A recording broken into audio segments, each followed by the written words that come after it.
তোমাকে এভাবে দেখবো কখনো ভাবতেই পারিনি। পৃথিবীটা গোল, দেখা হতেই পারে, স্বাভাবিক। কেমন আছো তুমি? আলহামদুলিল্লাহ, আমি অনেক ভালো আছি। আপনি কেমন আছেন? আপনি করে বলছো? অপরিচিত জনকে আপনি করে বলতে হয়। তাছাড়া আপনি একজন সম্মানিত ব্যক্তি, সম্মান দিয়ে কথা বলতে হবে। তোমার কথা শুনে ভালো লাগলো। তোমার সবগুলো সার্টিফিকেট আমি দেখছি, রেজাল্টও মোটামুটি ভালো। চাকরিটা পাওয়ার যোগ্য তুমি। সরি ম্যাডাম, আমি এই কোম্পানিতে জব করতে পারবো না, ক্ষমা করবেন আমায়। কিন্তু কেন মিস্টার নোমান? জানি না, শুধু এটুকুই জানি, এখানে জব করলে পুরনো স্মৃতিগুলো খুব কষ্ট দেবে। আমি চাই না আমি নতুন করে আবার কষ্ট পাই। অনেকটা রাগের লোক নিয়ে জান্নাত আমার দিকে তাকালো আর বলতে শুরু করলো, এই কোম্পানিতেই তোমাকে জব করতে হবে, এটাই ফাইনাল। জোর করছেন? প্রয়োজনে তাই করব। আপনাদের মতো বড় লোকেরা এর চেয়ে আর কি বা পারে? আপনার টাকার জোর আমার কাছে খাটবে না, কথাটা শুনে রাখুন। নোমান, মুখ সামলে কথা বলো। তোমাকে আমার কোম্পানিতে খুব দরকার, এই জন্য চাকরিটা দেওয়া হলো। দয়া দেখাচ্ছেন? না, কখনো না। এটা শুধু যোগ্যতার উপরে দেওয়া হয়েছে। আমি করব না চাকরি, দেখি কি করতে পারেন। আমার কোম্পানিতে চাকরি না করলে কোনো কোম্পানিতে তোমার চাকরি হবে না, আমি যদি চাই। এখানে বেশি কথা বলে লাভ নেই, কারণ জান্নাত যা চায় তাই পেয়ে যায়, শুধুমাত্র টাকার জোরে। তাই বাধ্য হয়ে আমাকে হ্যাঁ বলে দিতে হয়েছে। চাকরিটা যে আমার খুব দরকার, এই জন্য। কাল থেকে অফিসে জয়েন করিও। আর হ্যাঁ, আমার পিএস হিসেবে তোমাকে নির্বাচন করা হলো। Best of luck mister Noman. রাগে দুঃখে অফিস থেকে বেরিয়ে আসলাম। জান্নাতের চেহারা আমি স্পষ্ট চাইনি, এখন কি আর করার, সবসময় তার ছায়া হয়ে থাকতে হবে। জান্নাতকে একদম আমার সহ্য হচ্ছে না, আমার সব আশা ভেঙে দিয়েছি। ঘটনাটা ছিল আজ থেকে 6 বছর আগের, যখন আমি ইন্টারে পড়তাম। জান্নাত আমার সাথে একসাথেই পড়তো, একই কলেজে। তাকে দেখে আমার অসম্ভব ভালো লেগে যায়, তার সাথে বন্ধুত্ব করি। একসময় সেটা ভালোবাসার রূপ নেয়। জান্নাতরা অনেক বড় লোক ছিল, তার বাবার কোম্পানি, বাড়ি গাড়ি সব আছে। তাদের তুলনায় আমি কিছুই নয়, তবুও জান্নাত আমাকে ভালোবাসতো। ইন্টার এক্সাম দেওয়ার পর আমরা কোর্ট ম্যারেজ করে ফেলি। জান্নাতে জোরাজুরিতে করতে বাধ্য হই আমি। এরপর ভার্সিটিতে ভর্তি হই আমরা। কেউ জানতো না যে আমরা বিয়ে করেছি। 3 মাস যাওয়ার পর জান্নাত ভয়ঙ্কর এক দুঃসংবাদ দেয় আমাকে। তার বাবা নাকি তাকে লন্ডনে পড়াশোনা করাবে। জান্নাত আমাকে তাকে ভুলে যেতে বলে। সেদিন আমি তাকে অনেক বোঝালাম, তার হাত পা ধরে কান্নাও করেছিলাম আমাকে যেন ছেড়ে না যায়। কিন্তু সে তার ব্যাগ থেকে একটা ডিভোর্স পেপার বের করে আমার দিকে ছুঁড়ে মারে আর বলে দেয়, নেক্সট টাইম তার সাথে যোগাযোগ করার চেষ্টা করলে খুব খারাপ হবে। আমি পুরোপুরিভাবে ভেঙে পড়ি, নিজেকে অনেক কষ্টে সান্ত্বনা দিয়ে লেখাপড়ায় আবার মনোযোগ দিই। আর আজ এভাবেই সেই বিশ্বাসঘাতকতার সাথে দেখা হবে ভাবতেই পারিনি। এইসব ভাবতে ভাবতে কখন যে বাসায় চলে আসলাম টেরই পাইনি। বাসায় শুধু আমার মা আর বোন থাকে। বাবা মারা যাওয়ার প্রশংসাটা আমাকেই দেখতে হচ্ছে। এই জন্যই চাকরির উদ্দেশ্যে আজ যাওয়া। যে এত বড় সারপ্রাইজ পাবো ভাবতেই পারিনি। কি বাবা, তোর চাকরি কি হয়েছে? হ্যাঁ মা, তোমার ছেলে চাকরি হয়েছে। আমি শুনে খুব খুশি হলাম রে বাজান, কিন্তু তোকে এত অস্থির লাগছে কেন? কিছু না মা, তুমি খাবার রেডি করো, খুব খিদে পেয়েছে আমার। মা আর কিছু বললো না, আমার জন্য খাবার আনতে চলে গেল। আমি খাবার খেয়ে রুমে শুয়েছি আর ভাবতেছি, যাকে আমি সবচেয়ে বেশি ভালোবাসলাম তার সাথে আমি কিভাবে জব করব। আমার খুব কষ্ট হবে জান্নাতকে দেখলে, কারণ সে আগের চেয়ে অনেক সুন্দর হয়ে গেছে। যে কেউ দেখলে তার উপর ক্রাশ খেয়ে যাবে। আমি তো 6 বছর আগে খেয়ে গেছি, যার ফল এখনো হাড়ে হাড়ে টের পাচ্ছি। জান্নাত ইচ্ছে করে আমাকে কষ্ট দিচ্ছে, আমি জানি, কিন্তু কেন? আমি মন শক্ত করে দিচ্ছি, এখন আর কারোর জন্য তেমন কষ্ট হয় না। পরের দিন সকালবেলা রেডি হয়ে অফিস চলে গেলাম। আজ আমার চাকরির প্রথম দিন, মনে মনে খুব খুশি লাগছে আমার, আবার রাগ দুঃখ পাচ্ছি। অফিসে যাওয়ার পর দেখি সবাই আমাকে শুভেচ্ছা জানাচ্ছে। অফিসের কলিগরা সবাই আমার সাথে পরিচিত হচ্ছে, সবাই বলা বলি করতেছে উনি জান্নাত ম্যাডামের পার্সোনাল সেক্রেটারি। সবার সাথে পরিচিত হলাম। এর মাঝে একজন মেয়ে কলিগ এসে আমাকে বলতে লাগলো, হাই, আমি সারিকা, কম্পিউটার অপারেটর। আপনি চাইলে আমার সাথে বন্ধুত্ব করতে পারেন। আমার কিছু না বলে চুপচাপ আছি। মেয়েটা আবার বলতে শুরু করলো, আসলে আমি এমন একটু বেশি কথা বলি, আপনি কিছু মনে করবেন না। আপনাকে আমার ভালো লেগেছে তাই বললাম। ভালো সবাইকে লাগতে পারে, কিন্তু অফিসের ভেতর না। কথাটা শুনে আমি আর সারিকা চমকে উঠি। পিছনে তাকিয়ে দেখি জান্নাত রাগী লোক নিয়ে আমার দিকে তাকিয়ে আছে। মনে হচ্ছে কত না বড় অপরাধ করে ফেলেছি। না ম্যাডাম, আমি কথাটি ওইভাবে বলতে চাইনি। ইটস ওকে, তুমি তোমার কাজে মনোযোগ দাও। আর এই যে মিস্টার নোমান, আপনি আমার কেবিনে আসুন। জান্নাতের পিছে পিছে তার কেবিনে গেলাম। সেখানে গিয়ে দেখি নতুন আরেকটি কেবিন, আর তাতে আমার নাম লেখা। বুঝতে আর বাকি রইল না যেটা আমার জন্যই তৈরি করা হয়েছে। মিস্টার নোমান, আজ থেকে তুমি এই কেবিনে বসবে। জি ম্যাডাম। তুমি চাইলে আমার নাম ধরে ডাকতে পারো, আমি কিছু মনে করব না। কি বলেন ম্যাম? আমি তো একজন সামান্য চাকরিজীবী, আপনার আন্ডারে কাজ করি। মালিককে কি কেউ কখনো নাম ধরে রাখতে পারে? আমি বলছি তাই ডাকবে। সরি ম্যাম, আমি পারবো না। জানাত আমার দিকে কিছুক্ষণ তাকিয়েছিল। আজ তাকে অনেক সুন্দর লাগতেছে। নীল শাড়ি পরে এসেছে, একদম নীল পরীর মতো। তার চোখ দুটো আগের মতোই টানা টানা। চোখের দিকে তাকালে মনে হবে যেন হারিয়ে যাই। আমি তার দিকে একবার তাকিয়ে আবার নিচের দিকে তাকিয়ে আছি। ও ভালো কথা, তুমি সাহরিকার সাথে কিসের কথা বলছো? আজ অফিস জয়েন না হতেই তার সাথে ভাব জমিয়ে ফেলেছো দেখছি। না ম্যাম, আসলে আপনি যা ভাবছেন তেমন কিছুই নয়। কোনো মেয়ে কলিগের সাথে বেশি কথা বলবে না। কথা বলতে মন চাইলে আমি আছি, আমার সাথে সব শেয়ার করতে পারো। আমি মাথা নাড়লাম। এরপর কয়েকজন সিনিয়র অফিসার এসে আমাকে সব কাজ বুঝিয়ে দিয়ে চলে গেছে। আমি আমার নিত্যদিনের কাজ বুঝে নিলাম। লাঞ্চ টাইমে আমি ক্যান্টিনে হাজির হলাম। সবাই সবার ফ্রেন্ডদের সাথে একসাথে বসে লাঞ্চ করছে। আমি একা এক টেবিলে বসে লাঞ্চ করছি। এমন সময় সাহারিকা হুট করেই কোথা থেকে যেন আমার পাশে এসে বসলো। আরে আপনি একা বসে আছেন কেন? আমাকে ডাক দিলেও তো পারতেন। বাই দ্য ওয়ে, আপনি ক্যান্টিনের খাবার নিয়েছেন? আপনি চাইলে কাল থেকে আমি নিজের হাতে আপনার জন্য খাবার বানিয়ে নিয়ে আসবো। ধন্যবাদ, সরি লাগবে না। কিন্তু কেন? হ্যাঁ, আপনি আমাকে ফ্রেন্ড ভাবেন না? জানেন এই অফিসের কেউ আমার সাথে ভালোভাবে কথা বলে না, সবাই কাজে ব্যস্ত। ভেবেছিলাম আপনি যেহেতু নতুন আপনার সাথে বন্ধুত্ব করব, কিন্তু আপনি তেমন কেমন জানি আমাকে এড়িয়ে এড়িয়ে চলছেন। আচ্ছা, ভালো থাকবেন, আর কখনো বিরক্ত করব না। এই বলে সারিকা উঠে যাচ্ছে। আমি তার হাত ধরে আবার বসিয়ে দিলাম। সারিকার মুখে হাসি ফুটে উঠল। মেয়েটা আসলে একটা পাগলি। ধন্যবাদ আপনাকে আমার সঙ্গ দেওয়ার জন্য। আপনি খুশি হয়েছেন? এই আপনি করে বলছেন কেন? তুমি করে বলবেন, আমাকে ভালো লাগবে। আচ্ছা, তুমি করে বলবো। হ্যাপি? অনেক হ্যাপি। এই জান্নাত এসে আমাদের টেবিলে হাজির। রাগী লোক নিয়ে বলতে শুরু করলো। চারিদিকে তাকিয়ে দেখুন মিস্টার নোমান। আমি চারদিকে তাকিয়ে দেখি যে একটা কলিগও নেই। সবার খাওয়া শেষ, শুধু আমি আর সারিকা ছাড়া। শুধু গল্প করলে হবে? লাঞ্চ টাইম তো ওভার হয়ে গেছে। সারিকা লজ্জা পেয়ে মাথা নিচু করে আছে। সরি ম্যাম, আসলে আমি লক্ষ্যই করিনি। গল্প করলে কিভাবে লক্ষ্য করবেন? লাঞ্চ করা লাগবে না তোমার। আর এই যে সাহরিকা, তুমি লাঞ্চ করে তাড়াতাড়ি কাজে মনোযোগ দাও। জান্নাত আমাকে তার সাথে করে নিয়ে গেল। দূর, ভালো লাগে না, প্যারার উপর প্যারা। তার কেবিনে গিয়ে দেখি আমার জন্য খাবার রেডি করা। নাও, এগুলো খেয়ে নাও, নিজের হাতে বানিয়েছি আমি। জানি তোমার খুব প্রিয় খাবার এটা। সরি ম্যাম, আমি খাবো না। রেকি গিয়ে আমাকে বলতে শুরু করলো। ওই সাহরিকার সাথে খুব তো ভালোই গল্প শুরু করে দিচ্ছ। তার হাতের খাবার খুব ভালো লাগে, তাই না? তাহলে আমি কে? আমার হাতের খাবার তোমাকে খেতেই হবে। আপনি কিন্তু একটু বেশি করে ফেলছেন। চাকরি করে দেখি আপনি আমার উপর যা ইচ্ছে তাই করতে পারেন না। আমার সম্পূর্ণ অধিকার তোমার উপরে আছে, আর তুমি ভালো করেই জানো আমি যা চাই তাই পাই। কোনো কিছু না পেলে সেটা ছিনিয়ে নেই আমি, তাই চুপচাপ খেয়ে নাও। ভয় দেখাচ্ছেন? ভয় দেখাচ্ছি না, আমি আমার বরের উপরে অধিকার ফলাচ্ছি। কে আপনার বর? আর কিসের বর? কিছু না, তুমি খেয়ে নাও। তোমার প্রচুর খিদে লাগছে আমি জানি। আপনাকে আমার সম্পর্কে জানতে কে বলেছে? বেশি কথা বলো না, যা বলছি তাই করো। কেয়ার করার নিরুপায় হয়ে খেতে লাগলাম।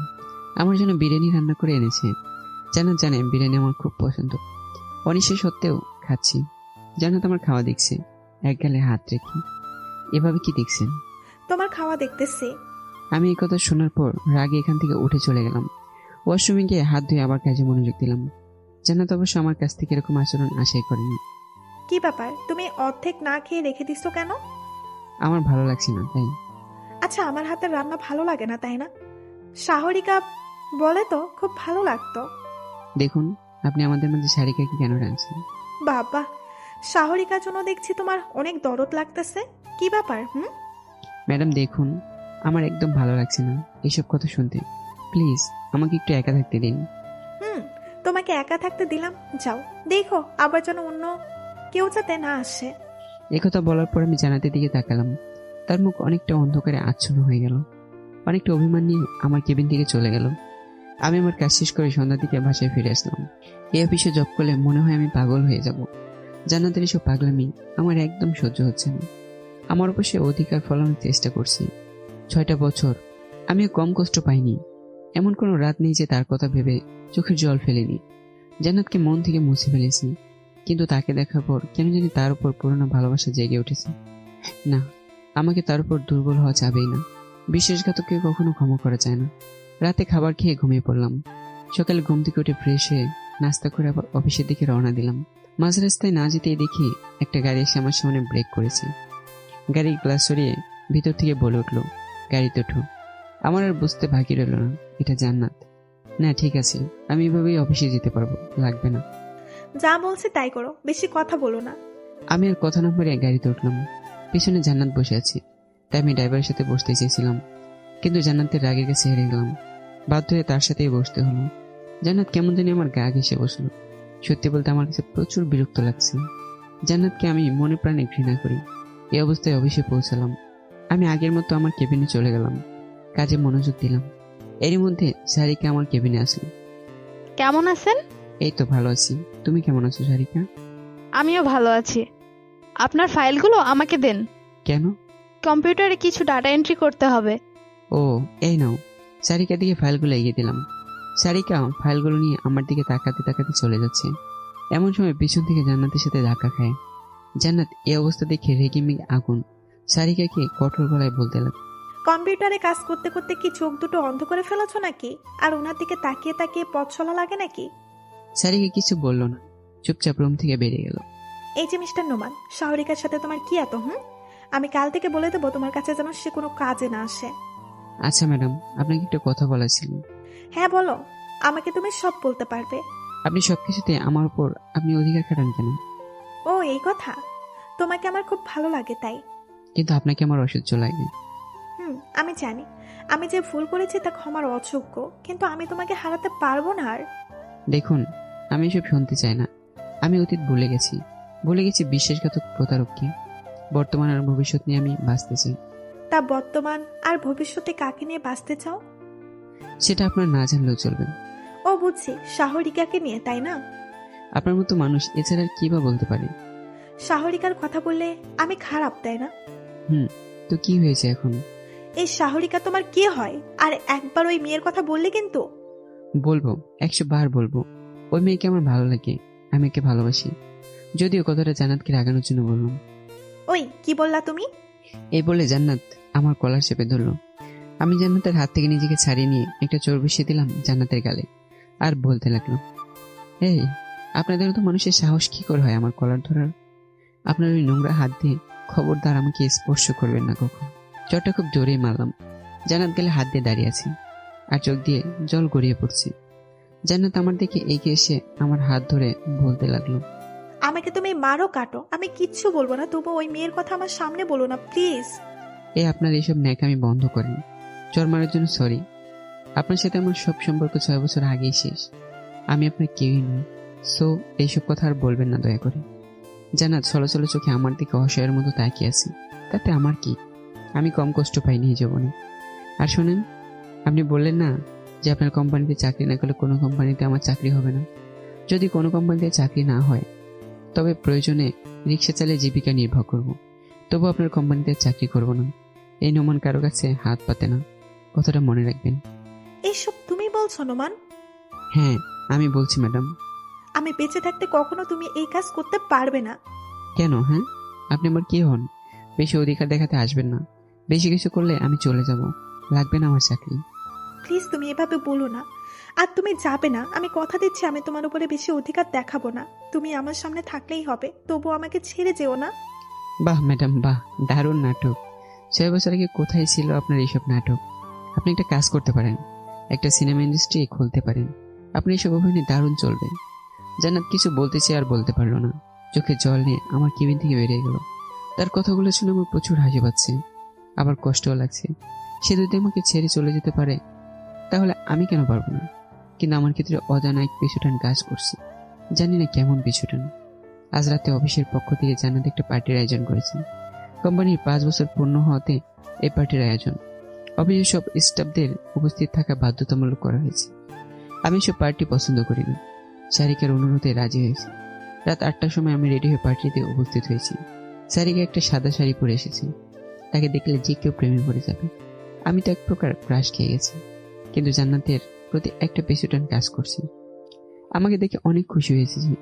আমরা দুইজন গল্প করছি, এমন সময় পেছন ফিরে দেখি জান্নাত আসছে। একটা কালো শাড়ি পরে এসেছে। তাকে দেখে আমার দু চোখ আটকে গেছে। এত সুন্দর মানুষ কি করে হয়? পরক্ষণে মনে পড়লো, বেঈমান যতই সুন্দর হোক না কেন, সে তো বেঈমানই। আমি চোখ সরিয়ে নিয়েছি। শারিকের সাথে হেসে হেসে কথা বলছি, আর দূর থেকে জান্নাত লুচির মতো ফুলছে। ফুলুক, তাতে আমার কি, না ফাটলে হয়েছে। সব গেস্টরাই হাজির হয়েছে। কেক কাটা হলো।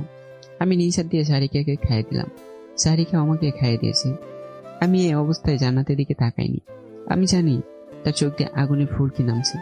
তাকানো যাবে না। খাওয়া দাওয়া শেষে মিউজিক বাজানো হলো। যারা যারা কাপল তাদেরকে ডান্স করার জন্য অনুরোধ করা হলো। এমন সময় শারিকা আমার কাছে এসে বলল, চলেন আমরা ডান্স করি। হায় হায়, কি বলো এইসব? আমরা কি কাপল নাকি? জানেন, আমার খুব ইচ্ছা করতেছে।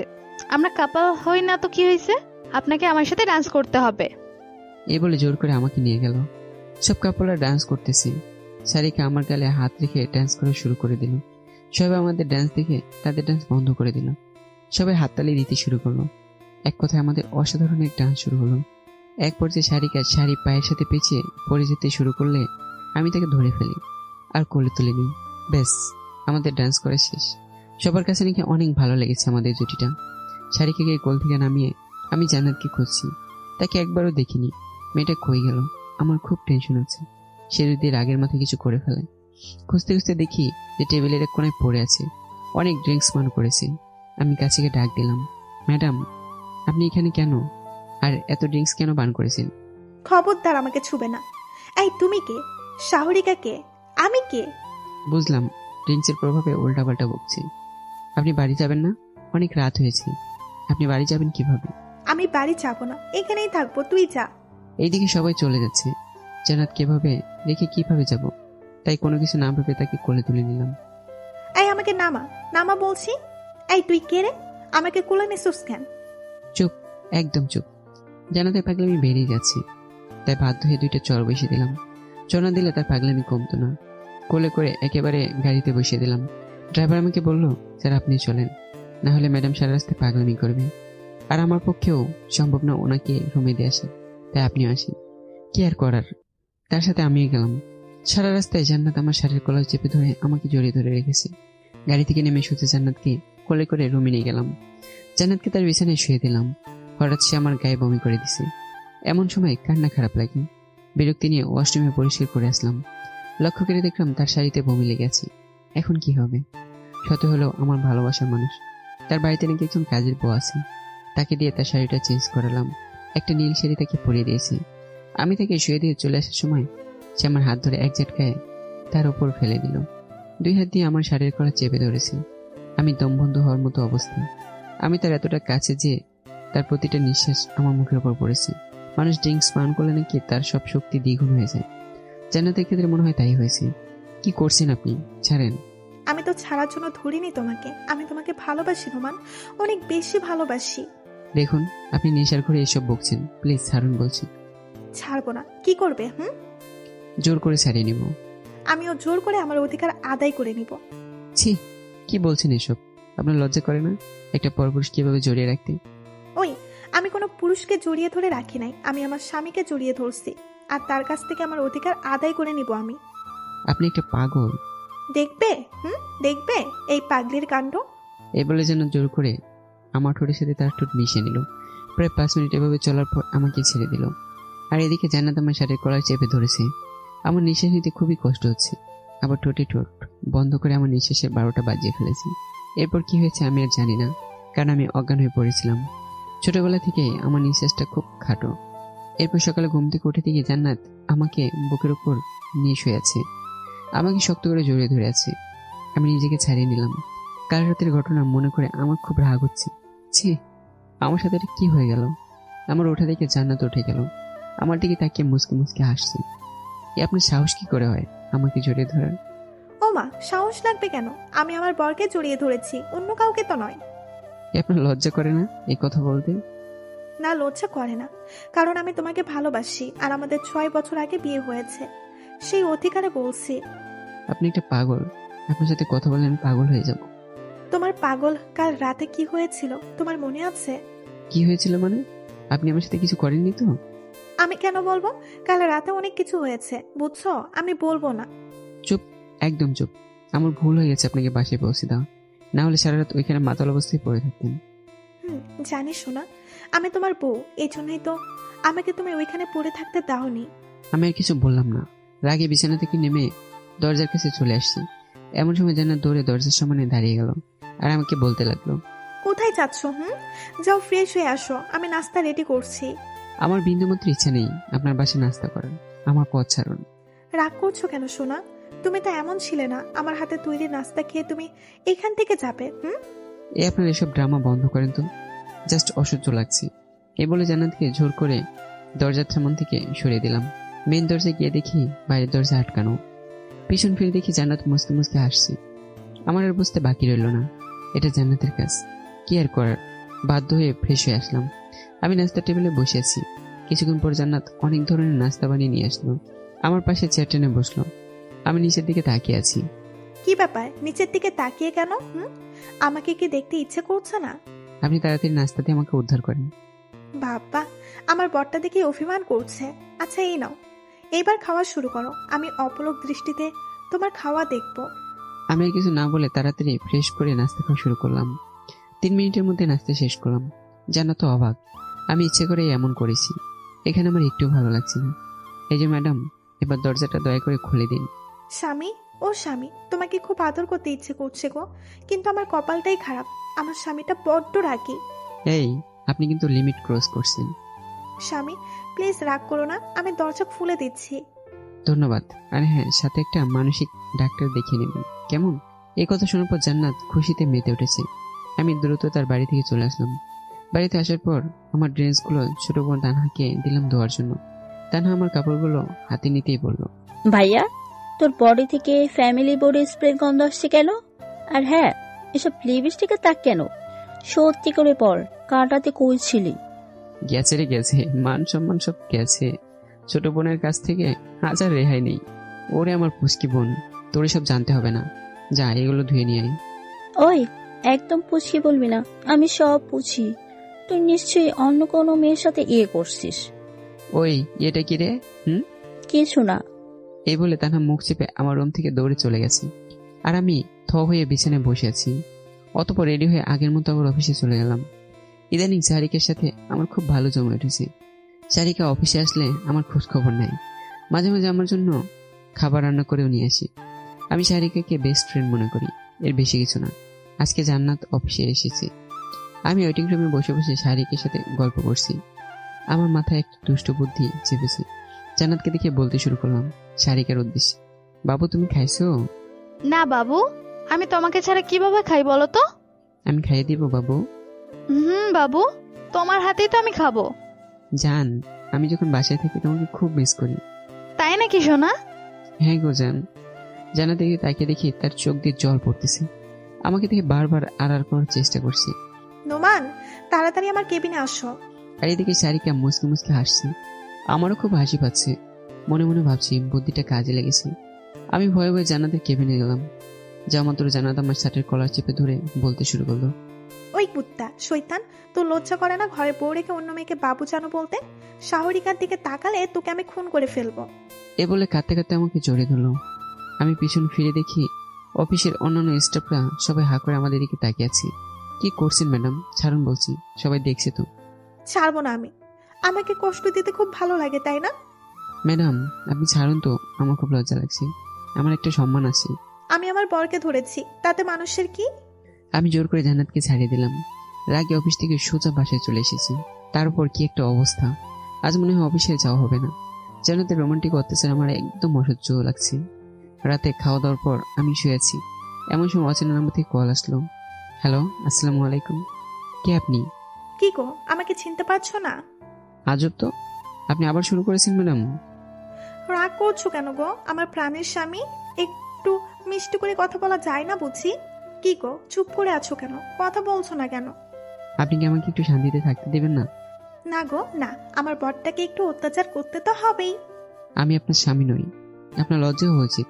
অচেনা মানুষকে তার ইচ্ছার বিরুদ্ধে বারবার স্বামী ডাকা। রাগ করছো কেন সোনা? তুমি জানো তোমাকে ছাড়া থাকতে আমার খুব কষ্ট হচ্ছে। যখন তুমি অফিসে শাহরিকার সাথে হেসে হেসে কথা বলছো, কষ্টে আমার বুকটা ছিঁড়ে যাচ্ছিল। তুমি শুধু আমার, আর তুমি আমার না হলে আমি অন্য কাউকে তোমার হতে দেব না। এত যখন দরদ দেখাচ্ছেন তাহলে ছেড়ে কেন চলে গিয়েছিলেন? জান্নাত চুপ করে আছি। কি হলো বলে? আমি জানি এই উত্তর আপনার কাছে নেই। আপনি নিজের স্বার্থের জন্য আমাকে বলে দিয়েছেন। শুভরাত্রি, ভালো থাকবেন। এ বলে কল কেটে দিলাম। ভালোবাসা কোনো ছেলে খেলা নয়। মন চাইলে ভালোবাসবে, মন চাইলে ছুড়ে ফেলে দেবে। তা হবে না, কখনোই না। আমি ভাবতেছি কালকে অফিসে যাব। যেহেতু আমি চাকরি করি, সেহেতু আমাকে আমার দায়িত্ব পালন করতে হবে। জান্নাতের সাথে একটা কথা বলবো না, মনে মনে প্রতিজ্ঞা করে ফেললাম। সকালে রেডি হয়ে আগের মতো অফিসে চলে গেলাম। অফিসের সবার সাথে সুন্দর করে কথা বলছি। পিয়নকে ডেকে পাঠালাম। স্যার, আমাকে ডেকেছেন? জি, তুমি এক কাজ করো, আমাদের সারিকা ম্যাডাম আছে না, তাকে আমার আন্ডারে কাজ করার জন্য বলো। মানে সে আমার অ্যাসিস্ট্যান্ট হবে। কিন্তু স্যার, জান্নাত ম্যাডাম জানতে পারলে খুব রাগ করবে। আপনি তো উনার পিএস। জান্নাত ম্যাডাম জানুক বা না জানুক, তাতে আমার কিছু যায় আসে না। আমাকে বেশি জোর করলে এই মুহূর্তে চাকরি ছেড়ে চলে যাবো, ব্যাস। রাগ নিয়ে এই কথাগুলো বললাম। জি স্যার, আপনার ইচ্ছায় কাজ হবে। আমি সাহরিকা ম্যাডামকে বলতেছি আর সব ব্যবস্থা করে দিতেছি। ওকে, যাও। কিছুক্ষণ পর জান্নাত আমার কেবিনে আসলো আর আমাকে বলতে লাগলো, কেমন আছো সোনা? আমি অন্যদিকে মুখ ঘুরিয়ে কাজ করছি।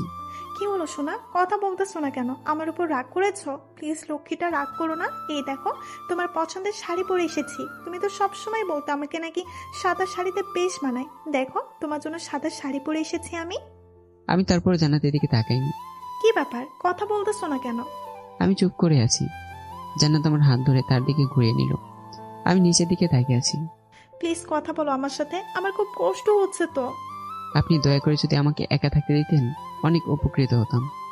আমার কাছ থেকে এমন জবাব শুনে জান্নাত থ হয়ে গেছে। অনেকটা করুণ স্বরে বলতে লাগলো, কি গো, কি হয়েছে তোমার?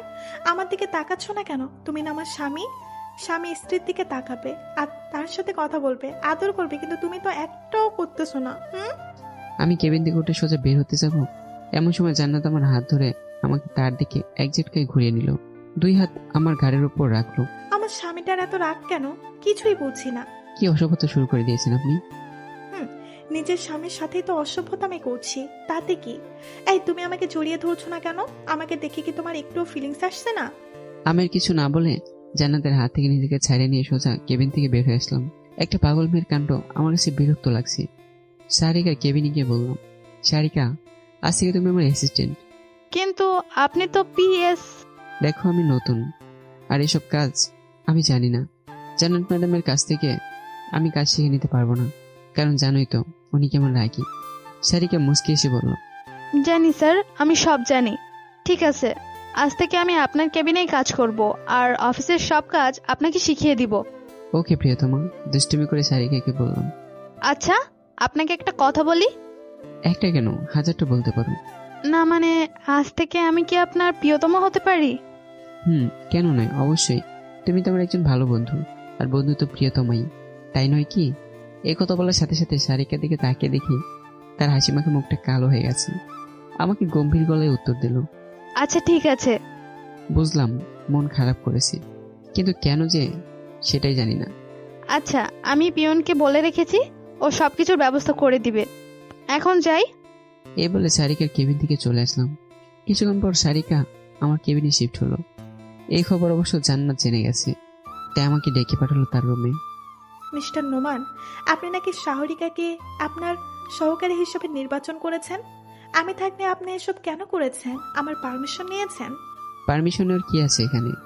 আপনি যে আমাকে জোর করে এখানে চাকরিতে রেখেছেন, আমার ইচ্ছার বিরুদ্ধে সব কাজ করাচ্ছেন, আমার পারমিশন নিয়েছেন?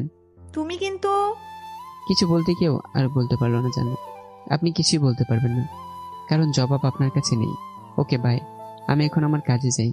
এই বলে তার রুম থেকে বেরিয়ে আসলাম। যেমন প্রশ্ন তেমন জবাব। এভাবে 5 দিন চলে গেল। এই 5 দিন আমি একবারও জান্নাতের সাথে কথা বলিনি। জান্নাত অনেক চেষ্টা করেছে, কিন্তু আমার মুখ থেকে একটা কথা বের করতে পারিনি। আজকে শারিকার সাথে মজা করে অনেক কথা বললাম। শারিকাকে প্রিয়তমা বলে ডাকি। জান্নাত আমাদের গল্প করতে দেখে রাগে অফিস থেকে বাসায় চলে যায়। জান্নাত বাসায় যাওয়ার 20 মিনিট পর আমার নাম্বারে কল আসে। আমি কল রিসিভ করতে ওপাশ থেকে বলতে শুরু করলো। স্যার, আপনি এক্ষুনি জান্নাত ম্যাডামের বাসায় চলে আসেন। কেন, কি হয়েছে? আর আপনি কে? জান্নাত ম্যাডামের কিছু হয়নি তো? আমি ওনার ড্রাইভার বলতেছি। ম্যাডাম গাড়ি থেকে নেমে এক দৌড়ে রুমে গিয়ে ঠাস করে দরজা লাগিয়ে দিয়েছে। আমার মনে হচ্ছে উনি উল্টাপাল্টা কিছু করে বসবেন। প্লিজ স্যার, আপনি তাড়াতাড়ি আসেন, না হলে ম্যাডাম রাগের বসে কি করবে আমি নিজেই জানি না। ওকে, আমি আসছি। এই কথা শোনার পর আমার বুকের ভিতর চিনচিন করে ব্যথা শুরু হয়ে গেছে। কেন যে ব্যথা হচ্ছে আমি নিজেই জানি না। জান্নাতের প্রতি কি তাহলে আমার ভালোবাসা জমে গেছে? 7 না ভেবে জান্নাতের বাসায় চলে গেলাম। তার রুমের কাছে গিয়ে ডাকতেছি, ম্যাডাম দরজা খোলেন। অনেকবার ডাকার পর কোনো সারা শব্দ নেই। আমার খুব টেনশন হচ্ছে, তাই দরজা ভাঙার সিদ্ধান্ত নিলাম। আমি ড্রাইভার সহ একটা হাতুড়ি নিয়ে দরজার লক অনবরত অনেকক্ষণ বাড়ি দেওয়ার পর দরজা খুলে গেছে। দরজা খুলে আমি যা দেখেছি তার জন্য মোটেও প্রস্তুত ছিলাম না। রুমের মেঝে রক্ত দিয়ে ভেসে গেছে। জান্নাত রক্তাক্ত অবস্থায় মেঝেতে পড়ে আছে। তাকে এই অবস্থায় দেখে কষ্টে আমার বুকটা ছিঁড়ে যাচ্ছিল। আমার শরীরের সমস্ত শক্তি মনে হচ্ছে হারিয়ে যাচ্ছে। নিজের অজান্তে চোখ দিয়ে অশ্রু গড়িয়ে পড়ছি। জান্নাতকে তাড়াতাড়ি করে কোলে তুলে নিলাম। তার হাতের শিরা কাটা, রক্ত পড়তে আছে, ধারাল একটা ছুরি পড়ে আছে। আমার আর বুঝতে বাকি রইল না। জান্নাত আমার দেওয়া অবহেলা সহ্য করতে না পেরে আত্মহত্যার চেষ্টা করেছে। ড্রাইভার সহ তাড়াতাড়ি তাকে হাসপাতালে নিয়ে গেলাম। এমার্জেন্সিতে ভর্তি করালাম। ডাক্তার স্পন্দন চেক করে বলল, পেশেন্ট এখনো বেঁচে আছে। আপনি তাড়াতাড়ি 5 ব্যাগ রক্তের ব্যবস্থা করেন 1 ঘন্টার মধ্যে। স্যার, রক্ত আমি দেব। পাগল নাকি আপনি? 5 ব্যাগ রক্ত দিলে তো আপনার মারা যাওয়ার সম্ভাবনা আছে। আমি সাথে সাথে ডাক্তারের পায়ে পড়ে গেলাম আর বলতে শুরু করলাম, আমার জান্নাতের রক্তের গ্রুপ এবি নেগেটিভ, আর এই মুহূর্তে রক্ত ম্যানেজ করা আমার পক্ষে অসম্ভব। আর আমার ব্লাড গ্রুপ ও পজিটিভ। তাই প্লিজ আপনি না করবেন না। আমি জান্নাতকে হারাতে চাই না, প্লিজ ডাক্তার। এই কথা বলে কাঁদতে শুরু করলাম। আপনি প্লিজ শান্ত হন। আমরা চাই পেশেন্ট বেঁচে যাক, আর আমরা সেই চেষ্টাই করছি। আপনি যখন রক্ত দিতে চাচ্ছেন আমরা না করব না, তবে একটা শর্ত আছে। জি বলুন ডাক্তার, আমি সব সত্য মানতে রাজি আছি। আপনাকে একটা পেপারে জবানবন্দি দেওয়া লাগবে যে আমি স্বেচ্ছায় 5 ব্যাগ রক্ত দিচ্ছি। আমি যদি মারা যাই এর জন্য কেউ দায়ী নয়। ডাক্তারের কথা শুনে আমার পুরো শরীর কাঁপতেছে। আমার মৃত্যুর মধ্য দিয়ে জান্নাত যদি বেঁচে যায় আমি তাতেই খুশি। মানুষ ভালোবাসার জন্য কত কি করে, আর আমি সামান্য রক্ত দিতে পারবো না, তা কি করে হয়? কোনো কিছু না ভেবে পেপারে সই করে দিছি। সই করার সময় আমার হাত প্রচুর কাঁপছে। 2 বার কলম হাত থেকে পড়েও গেছে। পরে প্রায় 24 ঘন্টা পর আমার জ্ঞান ফেরে। জ্ঞান ফেরার পর আমার পুরো শরীর স্বাভাবিকই আছে। একটা নার্সকে ডেকে জিজ্ঞেস করি জান্নাত কেমন আছে, তার এখন কি অবস্থা। নার্স আমাকে এ সম্পর্কে কিছুই বলল না, শুধু এটুকুই বলেছে, পেশেন্টের জ্ঞান না ফেরা পর্যন্ত আমরা কিছুই বলতে পারছি না। আর হ্যাঁ, আপনার শরীর থেকে 5 ব্যাগ রক্ত নেওয়া হয়নি, আমরা 3 ব্যাগ পর্যন্ত নিয়েছি। বাকি 2 ব্যাগ হাসপাতাল থেকে ম্যানেজ করেছি। আমাদের বড় ডাক্তার বলে দিয়েছে আপনার কাছ থেকে যেন বেশি রক্ত না নিই। আপনি পেপারে সই করার পর আমরা মিটিংয়ে বসেছি, সেখানে আপনার আবেদন নাকচ করে দেওয়া হয়েছে। নার্সের কথা শুনে আমি মনে মনে আল্লাহর দরবারে শুকরিয়া আদায় করলাম। আল্লাহ চাননি যে আমার কোনো ক্ষতি হোক, এই জন্য মনে হয় আমি বেঁচে আছি। জান্নাতের কথা মনে পড়তে আমার খুব কষ্ট হচ্ছে। তার কোনো ক্ষতি হবে না তো? প্রচুর টেনশন নিয়ে হাসপাতাল বেঞ্চে বসে বসে অপেক্ষা করছি কখন জান্নাতের জ্ঞান ফিরবে, সে আশায় আছি আমি। প্রায় 6 ঘন্টা পর একজন ডাক্তার আমাকে বলল, জান্নাতের জ্ঞান ফিরেছে। পেশেন্ট এখন বিপদমুক্ত আছে। আপনি চাইলে দেখা করতে পারেন। ডাক্তারের কথা শুনে আমি খুশিতে আত্মহারা হয়ে গেলাম। তাড়াতাড়ি করে ওযু করে আগে 2 রাকাত নফল নামাজ পড়ে শুকরিয়া আদায় করে নিলাম হাসপাতালের মসজিদ থেকে। নামাজ পড়ে এমন সময় জান্নাতের কেবিনে ঢুকবো, তার আগে আমি এমন পরিস্থিতি দেখবো কল্পনাই করতে পারিনি। জান্নাতের কেবিনে একটা ছেলে তার সাথে হেসে হেসে কথা বলছে। জান্নাতও তার কথা শুনে হেসে যাচ্ছে। আরো বেশি অবাক হলাম। ছেলেরা জান্নাতের শরীরে বিভিন্ন জায়গায় হাত দিচ্ছে, আর জান্নাত বারবার হেসে হেসে তার হাত ছড়িয়ে দিচ্ছে। তাদের আচরণ দেখে মনে হলো স্বামী স্ত্রী। আমি ওর কেবিনে ঢুকলাম না, হয়তো তাদের ডিস্টার্ব হবে, তাই মনে অনেক কষ্ট নিয়ে কেবিনের দরজার সামনে থেকে চলে আসলাম। তাহলে কি জান্নাত এতদিন আমার সাথে ছলনা করেছে? সব তার অভিনয় ছিল? ছি, মানুষ কিভাবে এতটা নিচে নামতে পারে? নিজের অজান্তেই আমার চোখের জল গড়িয়ে পড়ছে। এই মুহূর্তে আমার মনে হচ্ছে সবচেয়ে অসহায় ব্যক্তি আমি। ছেলেটা জান্নাতের সাথে হেসে হেসে কথা বলছে, বারবার গায়ে হাত দিচ্ছে। তাদের এসব দৃশ্য দেখে কষ্টে আমার বুক ফেটে যাচ্ছে। এরপর এক মুহূর্ত আমি ওইখানে আর থাকিনি, সোজা বাসায় চলে এসেছি। আমার এই অবস্থা দেখে মা বলতে লাগলো, বাবা তোর কি হয়েছে? আর কাল সারাদিন তো বাসায় আসলি না? তোর মুখটা কেমন জানি শুকিয়ে গেছে। মা, আমার কিছুই হয়নি। আসলে একজন ইমার্জেন্সি পেশেন্টকে রক্ত দিয়েছি তো, এই জন্য বাসায় আসতে পারিনি। ও, ভালো করেছিস বাবা। মানুষের জীবন বাঁচানো মহৎ কাজ। যা, ফ্রেশ হয়ে আয়, আমি খাবার দিচ্ছি। মা, আমার কাছে কিছু ভালো লাগতেছে না, আমি পরে খেয়ে নেব। কেন, কি হয়েছে? আমার কাছে সব খুলে বল। নিশ্চয় তোর কিছু হয়েছে। আমার কিছু হয়নি, আমার খুব ঘুম পাচ্ছে, এখন ঘুমাবো। এই কথা বলে রুমে চলে আসলাম। আজকে আমার মনটা ভেঙে কাচের মতো টুকরো টুকরো হয়ে গেল। যা ভেবেছিলাম জান্নাতকে আপন করে নিব, কিন্তু সে তো আমার আপন হলো না। আমার খুব কান্না পাচ্ছে হাসপাতালের এইসব দৃশ্য দেখে। শরীর প্রচুর ক্লান্ত, কখন যে ঘুমিয়ে পড়লাম টেরই পেলাম না। সকালবেলা ঘুম থেকে উঠে ফ্রেশ হয়ে আগের মতো অফিসে চলে গেলাম। অফিসে সবাই আছে, কিন্তু জান্নাত আজকে অফিসে আসলো না। নিজের কাছে খুব খারাপ লাগছে। শারিকের সাথে আজকে তেমন কথা বলিনি। অফিসে সেই সন্ধ্যার সময় বাসায় যাওয়ার সময় দেখতে পেলাম জান্নাত আর ওই ছেলেটা রেস্টুরেন্টে প্রবেশ করছে। বুঝলাম জান্নাত আর আমার মনে নিয়ন্ত্রণে নেই। আমি আগে জানতাম বেঈমান কখনো ভালো হয় না। 6 বছর আগে সে আমার মন ভেঙে দিছে। তার আশা করাটাও নিছক বোকামি। এভাবে 1 সপ্তাহ হলো আমি অফিসে যাওয়া আসা করছি। এই 1 সপ্তাহে জান্নাত একবারও অফিসে আসেনি। আগের মতো আর আমাকে কলও দেয় না। সেদিন আমি নিজ থেকে তাকে কল দিয়েছি, কিন্তু তার ফোন ব্যস্ত পেয়েছি। আজ 8 দিন পর জান্নাত অফিসে এসেছে। তাকে দেখে আমি শারিকের সাথে হেসে হেসে কথা বলছি তার রিয়েকশনটা দেখার জন্য, কিন্তু না, জান্নাত আমার এই আচরণে কোনো রিয়েক্টই করেনি। উল্টে সে আমাদের এই অবস্থা দেখে মুসকে মুসকে হাসছিল। আমি তো পুরাই অবাক। এই কি সে জান্নাত? অন্য মেয়ের সাথে আমাকে কথা বলতে দেখলে রেগে মেগে আগুন হয়ে যেত। কি কারণে তার এই পরিবর্তন হয়েছে আমি কিছুই বুঝতে পারছি না। কিছুক্ষণ পর একজন পিয়ন আমাকে বলল জান্নাত নাকি আমাকে ডেকে পাঠিয়েছে। অনেকটা উত্তেজনার ভাব নিয়ে জান্নাতের কেবিনে প্রবেশ করলাম। কেমন আছেন ম্যাডাম? নোমান, আপনাকে কি কারণে ডেকেছি জানেন? জান্নাত আমাকে আপনি করে ডাকছে। এটা শুনে কিছুটা কষ্ট পেলাম। হয়তো আমি এখন তার কেউই নই, এই জন্য আপনি করে সম্বোধন করছি। না ম্যাডাম। কাল থেকে একজন নতুন পিএস আসবে। আপনাকে যে দায়িত্বটা দেওয়া হয়েছে পিএস এর, যে দায়িত্বটা আর দেওয়া হচ্ছে না আপনাকে। আপনার মন চাইলে এখানে অন্য পদে থাকতে পারেন, মন না চাইলে অন্য কোম্পানিতে চলে যেতে পারেন। আমরা কারো ইচ্ছার বিরুদ্ধে জোর করি না। আপনি এবার আসতে পারেন। আমার কিছু বলার সুযোগই দিল না জান্নাত। এতটা বিরক্তির কারণ হয়ে গেলাম আমি তার কাছে। সে যখন আমাকে রাখতে চাচ্ছে না, আমিও তার কাছে চোখের সামনে থাকবো না। আজ থেকে মুক্ত করে দিলাম তাকে। অন্য কোম্পানিতে আমাকে চাকরি করতে হবে এখন। অবশ্যই একটা চাকরি ছেড়ে তার লেটার জমা দিয়ে আমি চলে এসেছি। অনেকটা কোম্পানিতে অ্যাপ্লাই করলাম। 1 সপ্তাহ পর আল্লাহর রহমতে আমার চাকরি হয়ে গেল কম্পিউটার অপারেটর পদে। এখানে মোটামুটি সবাই ভালো। কিছুদিন পর শারিকের সাথে আমার দেখা। শারিক আমাকে দেখে বলতে লাগলো, আপনি খুব খারাপ, পচা। কেন? আমি কি এমন করেছি যার জন্য খারাপ হয়ে গেলাম? আপনি আমাদের ছেড়ে কেন চলে এসেছেন জানেন? সবাই আপনার কথা বলতেছে। ও আচ্ছা, এই কথা। তা সবাই বলতে কি জান্নাত ম্যাডাম আমার কথা বললে? না তো, জান্নাত ম্যাডামের নতুন একজন পিএস এসেছে।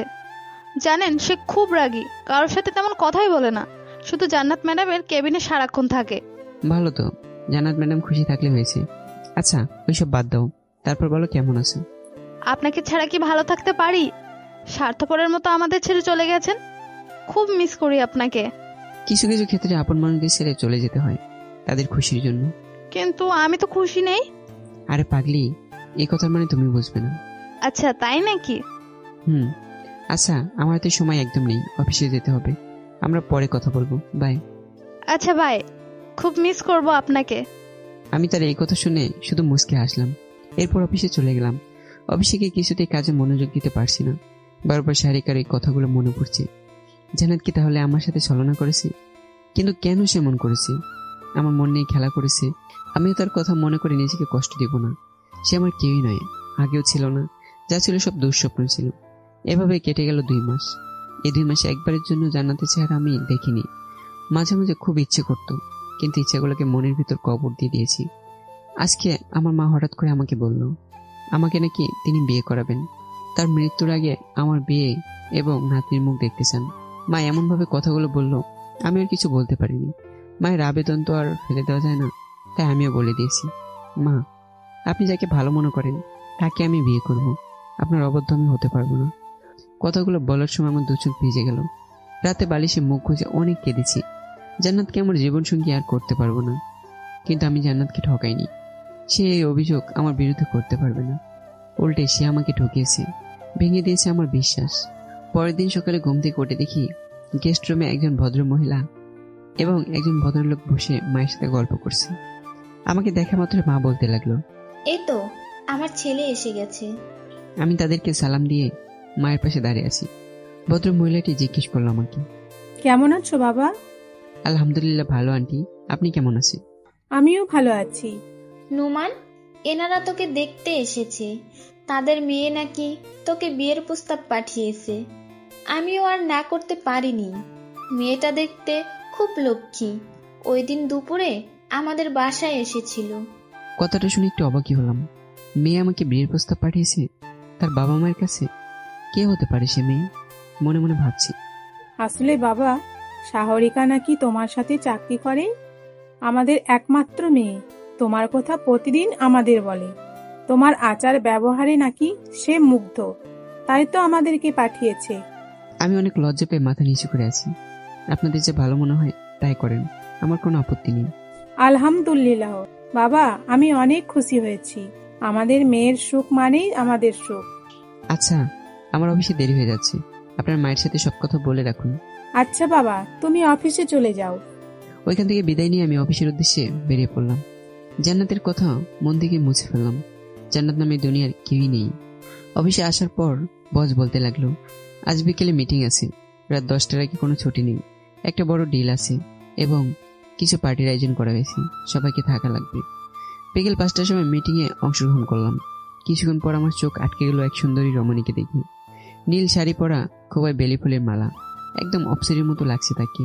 ভালো করে তাকিয়ে দেখি এটা যে জান্নাত। আবার চোখ সরিয়ে নিলাম। কেন জানি না, তাকে দেখলে আমার খুব কষ্ট হয়। নিজেকে অনেক কষ্টে সামলে নিয়েছি আমি। জান্নাতকে এখানে প্রধান অতিথি হিসেবে আমন্ত্রণ করা হয়েছে। আমাকে জান্নাত দেখেও না দেখার ভান করে আছে। আমি টেবিলের এক কোণায় চুপটি মেরে বসে আছি। সবাইকে কিছু বলার জন্য অনুরোধ করা হয়েছে, সবাই বক্তব্যও রেখেছে, কিন্তু আমি রাখিনি। এই সময় কিছু বলার ভাষা আমি হারিয়ে ফেলেছি। সন্ধ্যা 6টার দিকে মিটিং শেষ হয়েছে। এরপর পার্টি শুরু হলো। জান্নাতের সাথে এই ছেলেটাকে আমি দেখেছি। তারা দুজন একসাথে হাত ধরে হেঁটে বেড়াচ্ছে। এইসব দৃশ্য আমাকে খুব কষ্ট দিচ্ছে। কি অন্যায় ছিল আমার, যার জন্য এত বড় শাস্তি আল্লাহ আমাকে দিচ্ছে। আমি একটা চেয়ার টেনে বসে আছি আর জান্নাতের এসব কাণ্ড কারখানা দেখছি। কিছুক্ষণ পর ছেলেটা জান্নাতের জোর করে ড্রিঙ্কস পান করাচ্ছে। প্রথমে জান্নাত বাধা দিলেও এখন আর বাধা দিচ্ছে না, স্বেচ্ছায় ড্রিঙ্কস পান করেই যাচ্ছে। জান্নাত পুরোপুরি নেশা অবস্থায় রয়েছে। ছেলেটা তার শরীরের আপত্তিকর জায়গায় বারবার হাত দিচ্ছে, তাকে নিয়ে যাচ্ছে গাড়ির দিকে। ব্যাপারটা আমার কাছে কৌতূহল মনে হলো। জান্নাতকে গাড়িতে বসে গাড়ি স্টার্ট দিবে এমন সময় আমি গাড়ির সামনে গিয়ে দাঁড়ালাম। ভাই, কোনো সমস্যা? গাড়ির সামনে থেকে সরুন। না তো, কোনো সমস্যা নেই। তাহলে গাড়ির সামনে দাঁড়ালেন কেন? জান্নাত ম্যাডামকে নিয়ে কোথায় যাচ্ছেন আপনি? সেই প্রশ্নের জবাব আপনাকে দিতে হবে নাকি? আপনি কে? এটা আমাদের ব্যাপার। একটা মেয়েকে তার ইচ্ছার বিরুদ্ধে জোর করে ড্রিঙ্কস পান করিয়ে তাকে আবার গাড়ি করে নিয়ে যাচ্ছেন, এটা তো অন্যায়। বেশি কথা বলবেন না, না হলে কিন্তু। না হলে কি, মারবেন? প্রয়োজন পড়লে তাই করব। এই শালা, তুই কে রে? ভাগ গাড়ির সামনে থেকে। একথা বলার সাথে সাথে আমার মেজাজ গরম হয়ে গেল। নিজেকে কন্ট্রোল করতে না পেয়ে গাড়ির দরজা খুলে ছেলেটাকে বের করে আনলাম। এদিকে সবাই হাজির হয়ে গেছে। ছেলেটা অনেকটা ভয় পেয়ে গেছে। আমি সবাইকে বলে দিলাম ছেলেটি কি করেছে। সামান্য একটু গণধোলায় খেয়েছে। পরে আমি বাধা করায় সবাই শান্ত হয়েছে। আর গাড়ির ভিতর জান্নাত মাতাল অবস্থায় পড়ে আছে। আমি তো গাড়ি চালাতে পারি না, তাই জান্নাতের ড্রাইভারকে ফোন দিলাম। কিছুক্ষণ পর ড্রাইভার আসলো, এসে জান্নাতকে বাসায় নিয়ে গেল। আমাকে অনেক অনুরোধ করলো ড্রাইভার, কিন্তু আমি তার সাথে যাইনি। আজ আমি না থাকলে জান্নাতকে এই ছেলেটা কোথায় নিয়ে যেত আল্লাহ ভালো জানে। পরের দিন সকালে জান্নাতের অফিসে গিয়ে ওই ছেলেটা জান্নাতকে বলতে লাগলো, কাল রাতে তোমার আগের পিএসের হাতে আমি অনেক মার খেয়েছি, তাকে আমি ছাড়বো না, জন্মের শিক্ষা দিয়ে দিব। কি বলছো তুমি এসব? সে তোমাকে বিনা দোষে মারবে কেন? তুমি নিশ্চয়ই কোনো অন্যায় করেছো। ছেলেটা চুপ করে আছে, কিছু বলছে না। ওই নোমানকে আমি ছাড়বো না, দেখে নিব। এই বলে জিসান জান্নাতের কেবিন থেকে বেরিয়ে গেল। জান্নাত ভাবতেছে কারাতে ঠিক কি হয়েছিল যার জন্য জিসান এতটা রেগে গেছে, আবার নোমানকে মারার হুমকিও দিচ্ছে। জান্নাতের খুব টেনশন হচ্ছে, যদি জিসান উল্টাপাল্টা কিছু করে বসে। রাতে আমি আমার কিছু বন্ধুদের সাথে আড্ডা দিয়ে বাসায় ফিরছি। এমন সময় কিছু ছেলে আমার পথ আটকালো। সবগুলো ছেলে মুখে মাস্ক পরা। আমি কিছু বলার আগে আমাকে এলোপাথারি মারতে শুরু করলো। 4টা ছেলের সাথে আমি কিছুতেই কুলে উঠতে পারছি না। আমি রাস্তায় পড়ে আছি রক্তাক্ত অবস্থায়। এমন সময় কেউ একজন লাঠি দিয়ে আমার মাথা বরাবর খুব জোরে বাড়ি দেয়। এবং সাথে সাথে আমি জ্ঞান হারিয়ে ফেলি। এরপর আমার আর কিছুই মনে নেই। যখন জ্ঞান ফিরে তখন দেখি আমি হাসপাতালে শুয়ে আছি। মাথায় প্রচন্ড যন্ত্রণা হচ্ছে, আমার হাত পায়ে ব্যান্ডেজ করা, আর সাহারিকা আমার পায়ের কাছে বসে কান্না করছে। আমার জ্ঞান ফিরছে দেখা মাত্রই আমার কাছে ছুটে আসলো। সাহারিকার বাবা মা, আমার মাও এসেছে। সাহারিকা আমাকে সবার সামনে জড়িয়ে ধরে কাঁদতেছে।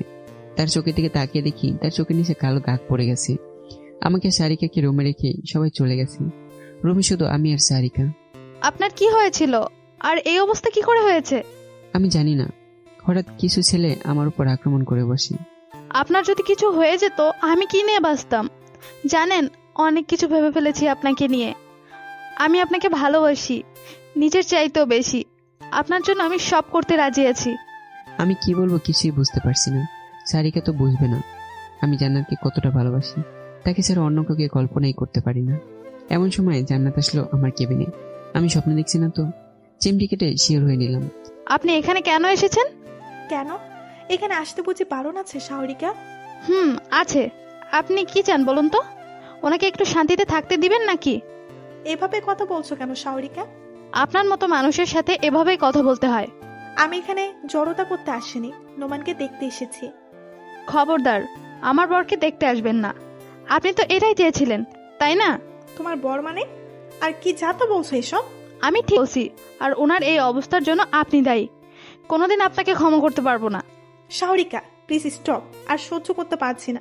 আর নোমান তোমার বর কিভাবে হলো? বাহ, আপনি তো দারুণ অভিনয় জানেন। আপনি নোমান স্যারকে মেরেছেন এই জিসানের দ্বারা। আমি সব খবর পেয়েছি। আর এখন বলছেন কিছুই জানেন না? সেদিন জিসান আপনাকে যা যা বলেছে আমি সব শুনেছি। বিশ্বাস করো সাহরিকা, জিসান আমাকে ওই দিন হুমকি দিয়েছিল, কিন্তু সে এমন করবে আমি ভাবতেও পারিনি। আপনাকে ওই দিন স্যার জিসানের হাত থেকে বাঁচিয়েছে, না হলে আপনার ওই দিন কি হতো তা আল্লাহ ভালো জানতেন। কি বলছো এসব তুমি? প্লিজ আমাকে খুলে বলো। এরপর সারিকা জান্নাতকে সব ঘটনা খুলে বলে।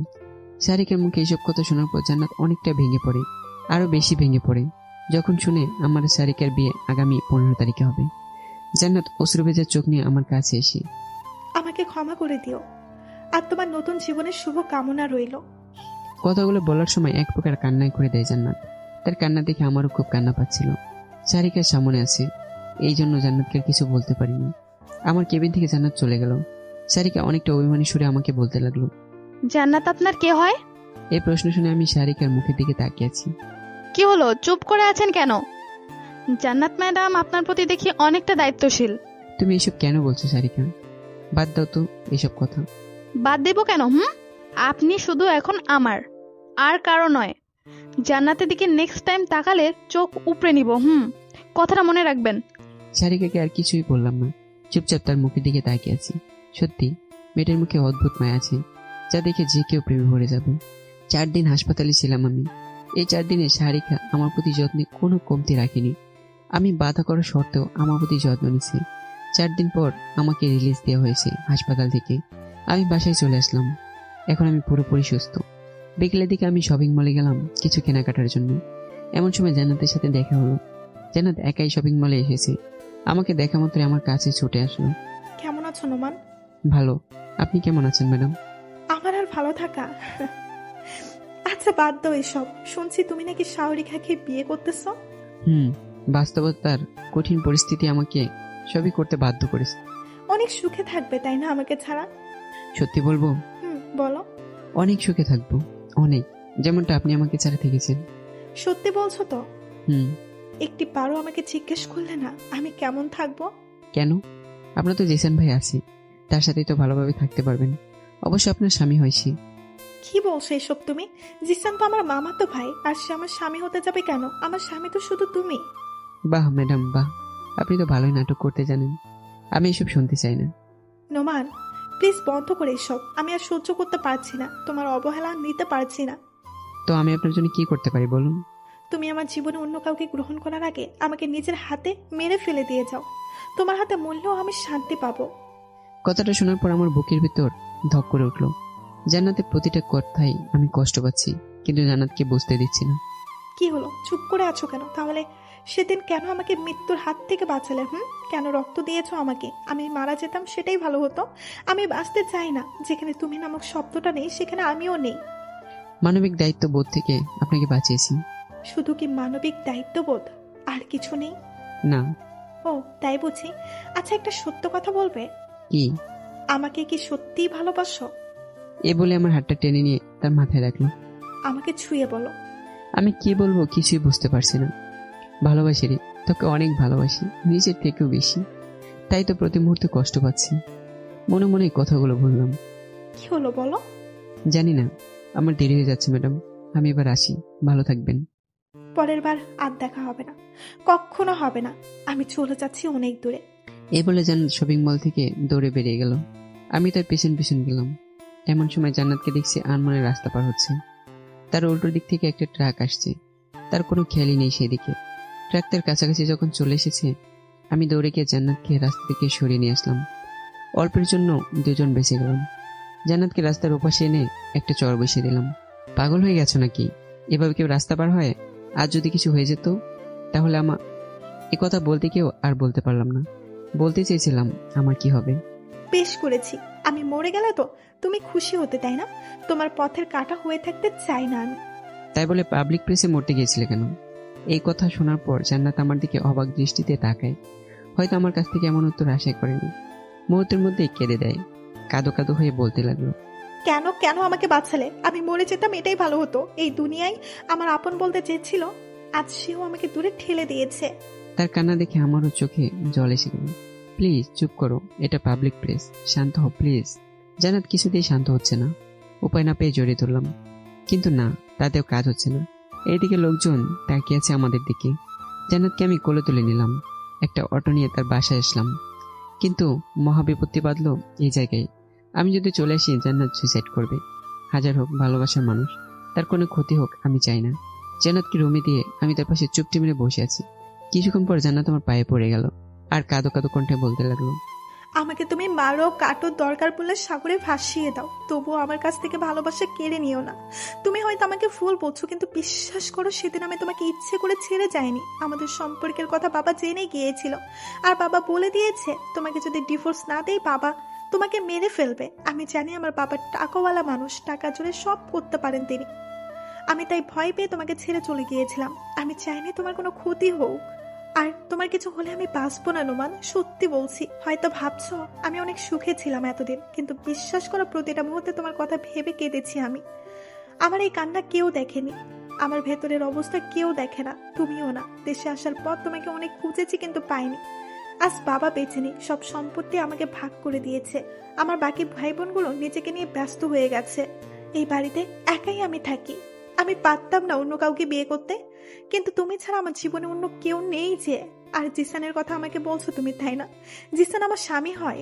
তোমার অবহেলা সহ্য করতে না পেরে আমি কিছুদিন তোমার সাথে একটু অভিনয় করার চেষ্টা করছি, যাতে তুমি আমাকে কাছে টেনে নাও। কিন্তু আমি ভাবতেও পারিনি জিসান তোমার গায়ে হাত তুলবে। সেজন্যই তাকে আমি পুলিশে দিয়েছি। যদিও মামাতো ভাই হয়, তারপরেও তোমার গায়ে কেউ হাত তুলবে এটা আমি সহ্য করতে পারবো না।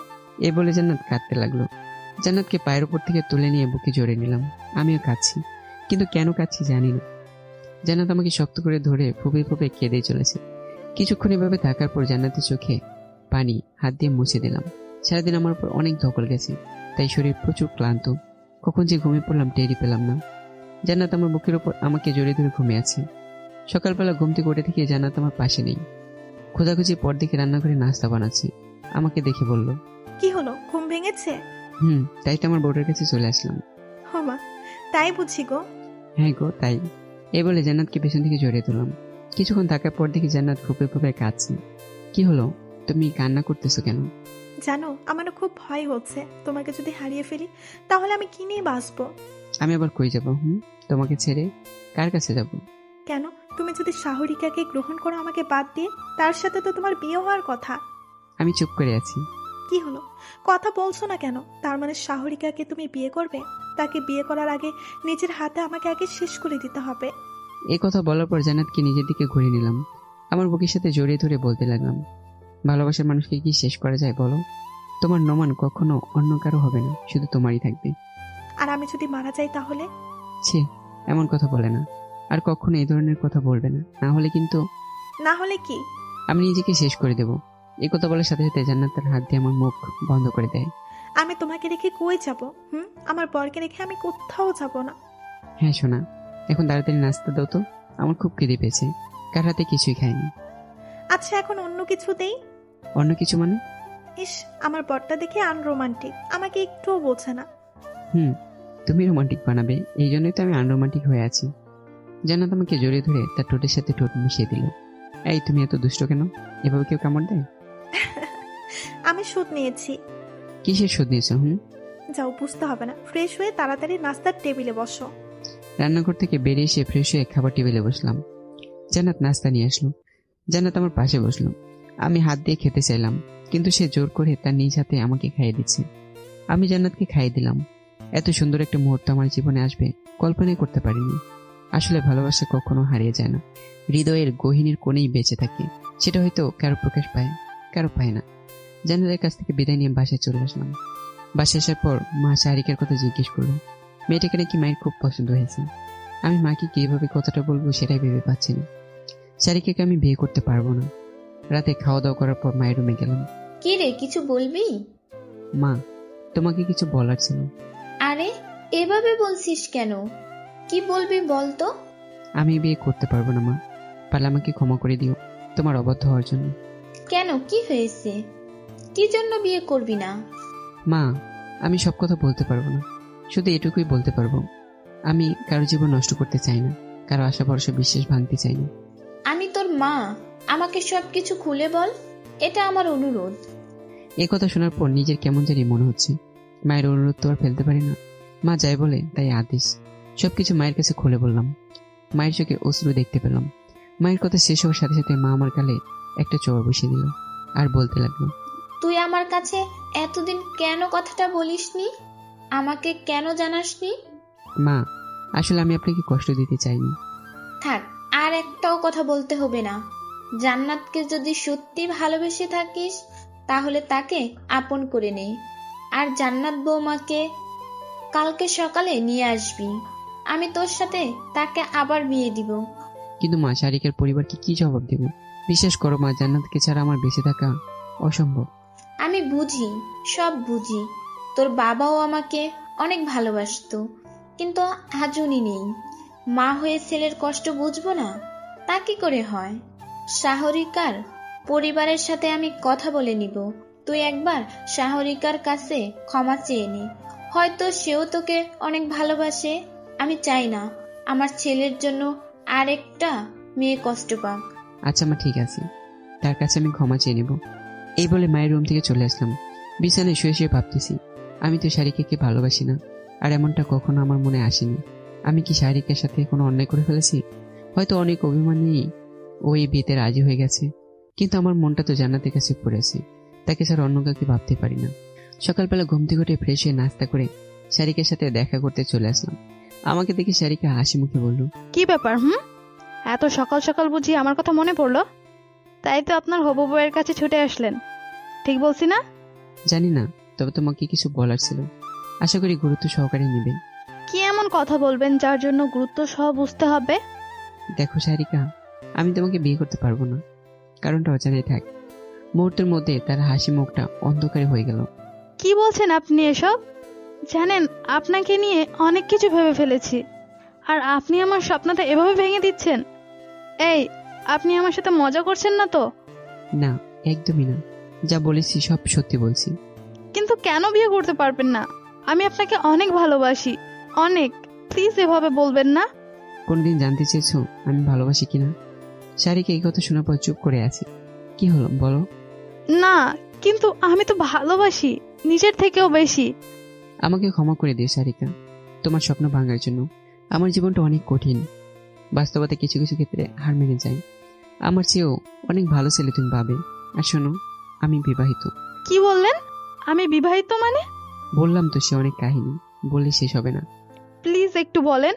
আচ্ছা, আমি আপনার ফ্রেন্ড হয়ে রিকোয়েস্ট করছি। শারিকাকে সবকিছু খুলে বললাম। আমার কথা শুনে শারিকা অবাক হয়ে যায়। আসলে আমি খুব দুঃখিত, আমি জানতাম না আপনার জীবনে এমনটা ঘটেছে। তবে একটা সত্যি কথা বলবো? বলো। তখন শারিকা বলল, সে নাকি আমাকে সত্যিই ভালোবাসে, আর সে ভালোবাসার বিশ্বাস থেকে বলছে আমাকে সে মুক্ত করে দিয়েছে। তবে আমি যেন ভালো থাকি আর সবসময় সুখে থাকি, এটাই আমার জন্য দোয়া করে। শারিকার চোখে থেকে অশ্রু গড়িয়ে নামছে। তার এই অবস্থা দেখে আমার খুব খারাপ লাগছে। এই বলে সারিকা চলে যাচ্ছে। হঠাৎ পেছন ফিরে আমাকে বলতে লাগলো, আপনি খুব খারাপ, খুব খারাপ। এই বলে একদৌড়ে সে স্থান ত্যাগ করলো সারিকা। আমার কিছুই করার নেই, দুই নৌকায় পাও দিয়ে তো ওর চালানো যায় না। আর সারিকা আমাকে এতটা আপন করে নিবে আমি ভাবতে পারিনি। হয়তো তার কাছে আমি সারা জীবন অপরাধী হয়ে থাকবো। এরপর সারিকার কাছ থেকে বিদায় নিয়ে বাসায় চলে আসলাম। আসলে সারিকাকে আমি কখনো ভালোবাসিনি। আমি চাই না আমার জন্য তার আশা ভরসা নষ্ট হয়ে যাক। জীবনে কিছু কিছু জিনিস স্যাক্রিফাইস করতে হয়। সারিকাও যদি এমনটা করে আশা করি সে সুখী হতে পারবে। তবে যাই হোক, সারিকার কথা আর মনে করতে চাই না। সে আমার কাছে সবসময় বন্ধু হয়ে থাকবে। দুপুরের দিকে মা আমাকে বলল, আমি সাহরিকার পরিবারের সাথে কথা বলছি, ওনারা রাজি হয়েছে, তবে একটু মন খারাপ করেছে। তবে আমি বলে দিচ্ছি, আপনাদের মেয়ে হয়তো আমার ছেলেকে ভালোবাসে, কিন্তু আমার ছেলে তো ভালোবাসে না, সে অন্য কাউকে ভালোবাসে। একতরফা ভালোবাসা হয় না। জি মা, আপনি ঠিক কথা বলেছেন। আসলে আমি কি করব মা, ভালোবাসার যন্ত্রণায় আমি যে তেলি তেলি শেষ হয়ে যাচ্ছি। কিন্তু বিশেষ করো মা, জান্নাতকে ছাড়া আমি কিছুই ভাবতে পারি না। তোমাকে যতটা ভালোবাসি ঠিক জান্নাতকেও ততটাই ভালোবাসি, কিন্তু দুজনের ভালোবাসাটা আলাদা। আমি সব বুঝি বাবা, তোকে আর কষ্ট পেতে দিব না। যা, জান্নাতকে নিয়ে আয় আজকে। ভাইয়া, মা ঠিকই বলছে। যা, ভাবিকে নিয়ে আমি গল্প করবো ভাবির সাথে। এই পুস্কি, তোর না কাল পরীক্ষা, যা পড়তে বস, গল্প করার অনেক সময় পাবি। ভাইয়া ভালো হচ্ছে না, কিন্তু তুই সবসময় আমাকে ইনসাল্ট করিস। আমি কি বুঝতে আছি? আমি এখন ইন্টারে পড়ি। আর আমার পুস্কি বোন, পরীক্ষায় যদি ফেল করিস তাহলে কিন্তু দেখবি। তাহলে কি করবি? রিক্সাওয়ালা দেখে তোরে সুন্দর করে বিয়ে দিয়ে দেবো। মা দেখো তো, তোমার ছেলে সব কি বলে। আমি কিন্তু তোমার ছেলের আর কোনো কাজ করে দিব না। দেখবো কাল থেকে তোর কাপড় চোপড় কে ধুয়ে দেয়। এই, তোদের এই ঝগড়ায় আমি নেই, আমি আমার কাজে গেলাম। এই বলে মা চলে গেল। আমি তানহার দিকে করুণ চোখে তাকিয়ে বললাম, লাগবে না আমার কাপড়, তো কাল থেকে তোর ভাবি আসবে না, সেই ধুয়ে দেবে। কুত্তা শয়তান, এতদিন যে আমার দ্বারা সব কাজ চালিয়ে নিছোস, আমি কিন্তু শোধ নিব, দেখে নিস। এই বলে তানহা আমাকে মুখ ভেঁচকে চলে গেল। আসলে ভাই বোনের ভালোবাসা এমনই হয়। তানহা আমার কলিজের টুকরা বোন। সত্যি বলতে সবচেয়ে বেশি ভালোবাসি আমি তানহাকে, তাই তো সবসময় তার সাথে ঝগড়া করি। বিকেলের দিকে আমি জান্নাতের বাসায় চলে যাই। বাসায় গিয়ে দেখি জান্নাত ছাদে দাঁড়িয়ে আছে। আমি ওকে পিছন থেকে জড়িয়ে ধরলাম। জড়িয়ে ধরতে জান্নাত চমকে উঠল। কে কে? কেন, অন্য কেউ বুঝে আসার কথা ছিল? নোমান তুমি? আর এভাবে কেউ হুট করে জড়িয়ে ধরে? ভয় পাইছে তো সোনা। আমার বউকে জড়িয়ে ধরবো না তো কাকে ধরবো? আর ভয় পাবে কেন? আমি আছি না। ইস, আর রোমান্টিকতা দেখাতে হবে না। সারাদিন কোথায় ছিলে? সারাদিন বসে বসে তোমার কথাই ভাবছি। জানো কত মিস করেছি তোমাকে। করছো মিস করছো, আমি জানি তো। তুমি তো সবই জানো মহারানী, তাহলে আবার বললে কেন? জানি না। চলো আজ তোমাকে আমার বাসায় নিয়ে যাই, মা তোমাকে দেখতে চাইছে। কথাটা বলতেই জান্নাত খুশিতে লাফিয়ে উঠলো, আমাকে জড়িয়ে ধরে বলতে লাগলো, বাবু জানো, আমার মা ছোটবেলায় আমাদের ছেড়ে চলে গেছে, কোনোদিন মায়ের আদর পাইনি। তোমার মাকে আমার মা বানিয়ে নেব। সেই জন্যই তো মা তার মেয়েকে যেতে বলেছে। চলো যাওয়া যাক।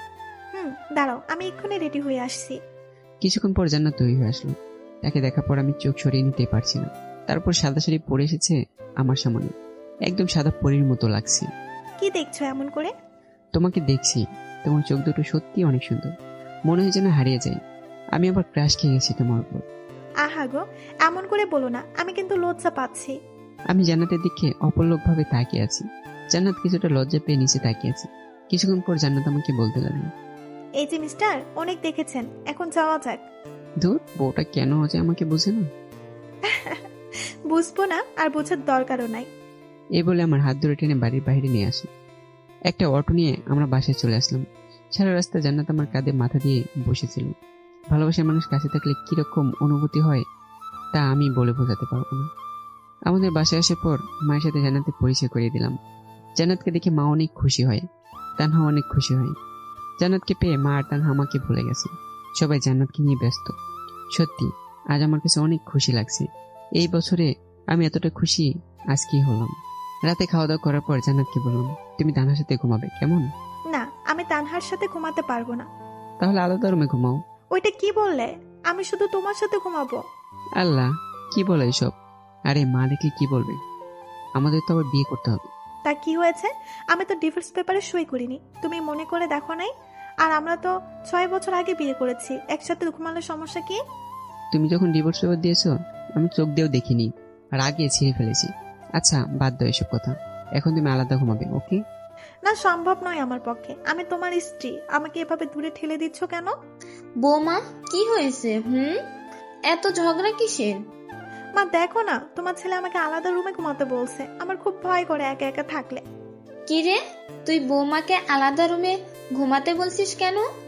যাও বৌমা, তোমরা একসাথে ঘুমাও। কিন্তু মা, আমাদের তো আবার বিয়ে করতে হবে। চুপ, একটা কথাও বলবি না। বৌমা আমাকে সব বলেছে।